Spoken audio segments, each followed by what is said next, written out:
tâm sòអាចជួយព្យាបាលរោគក្អកបានធូរស្រាលភ្លាមក្នុងក្បួនឱសថបុរាណក៏ដូចជាវិទ្យាសាស្ត្រទំនើបបានវិភាគឃើញថា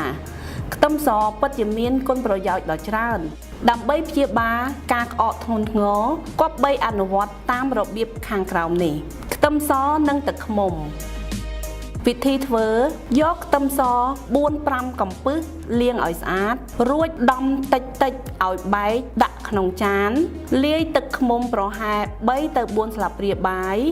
យកទៅចំហុយប្រមាណ 15 នាទីទុកវាឲ្យត្រជាក់វិធីប្រើប្រាស់ផឹកមួយថ្ងៃ3 ដងមួយដងប្រហែល 2 ស្លាបព្រាកាហ្វេប្រមាណ 30 នាទីក្រោយពេលផឹកអ្នកនឹងបាត់ក្អកក៏ដូចជាជួយឲ្យការរលាកបំពង់កថយចុះក៏ហូរចេញគប្បីផឹកអំឡុងពេល 3 ថ្ងៃដើម្បីឲ្យការក្អករលាកបាត់ទាំងស្រុង